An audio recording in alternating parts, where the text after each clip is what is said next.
Yo, it's good. It's your man, 100 grand, Ross with the Rock Never Stops. Look, we all know Draymond Green was tripping. We know Uncle Dre needs to sit down, needs to look himself in the mirror, and I think he's doing it. I heard he's getting therapy. But we also can't act like some of y'all all-time greats. Y'all know who I'm talking to. Jordan, talking to you, Shaq, Chuck, Charles Barkley. Some of y'all greats, Kevin Garnett. Some of y'all bad boys from back in the day. Matt Barnes, KG, Charles Oakley. Some of y'all are a bit hypocritical on this right now. Dare I say, a little bit two-faced on this. Because y'all been talking for years,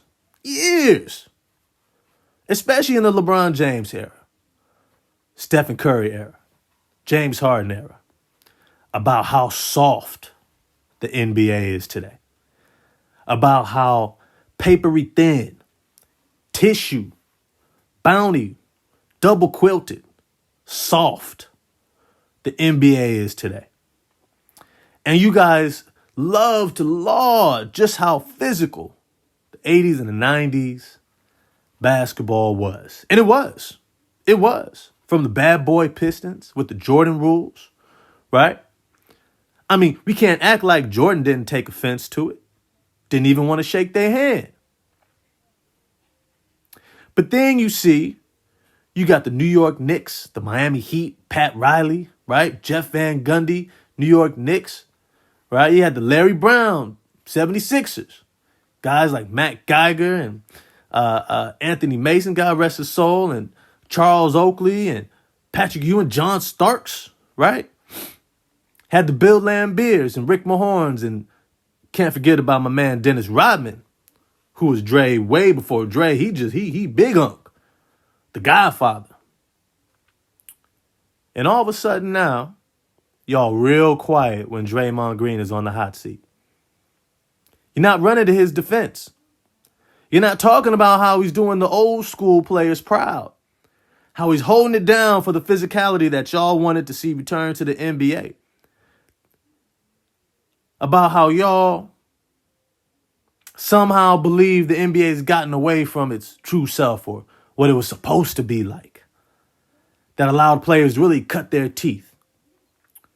All the fights between Larry Bird and the Boston Celtics, fighting the Philadelphia 76ers and Dr. Julius Erving, yanking players out the air, knocking them down to the ground, taking Tom Chambers out in the air in the playoffs, right?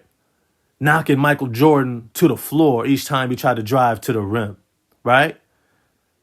Shucks, give us back Ron Artest, elbowing James Harden in the face or rushing into the stands. Ben Wallace, trying to fight everybody. Getting guys in the locker room.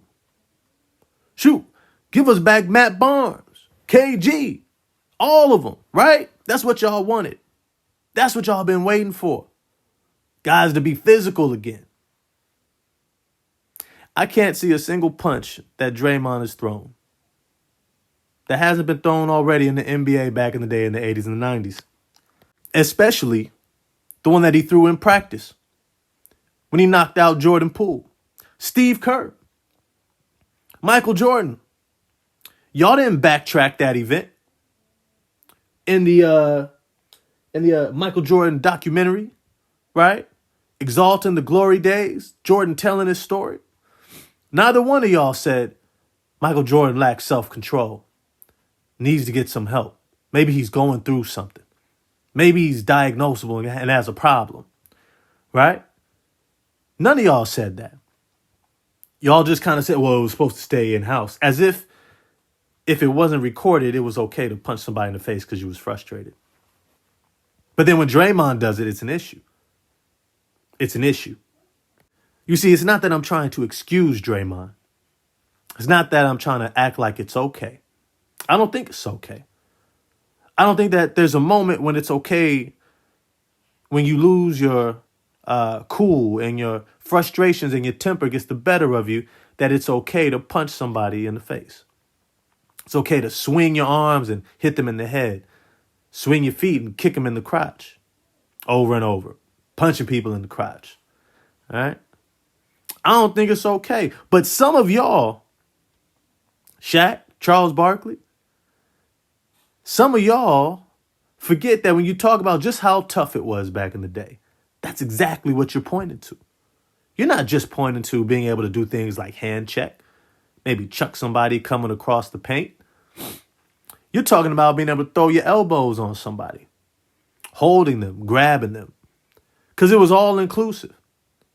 Because as much as you can talk about the hand checking back in the day, you can also talk about today the hand checking that goes on the perimeter, trying to keep guys coming off of screens and pin downs headed to shoot a three.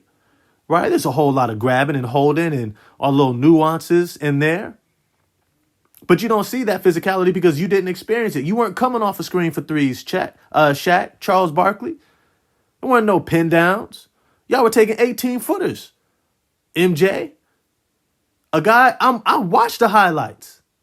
I watch them. They pack the paint, which is why you had two big guys with footwork in the paint. I commend you for your footwork and your ability to score 2-on-4 in the paint. I commend it. But it ain't the same. And just because the physicality you were accustomed to is different than the one that's accustomed to in another era doesn't make yours better. And it definitely doesn't excuse a lack of self-control. There's not a single time where somebody fouls you, you should be able to punch them in the face. That's just not how the world works. You don't teach your kids that. I guarantee it. If they're playing a game of basketball and they feel like they got fouled hard, say, son, go over there and punch him in the face. Go ahead, baby girl. Go ahead and just punch her in the face. Get ejected. Go ahead. But somehow or another, y'all lack of self-control was acceptable. So keep that same energy.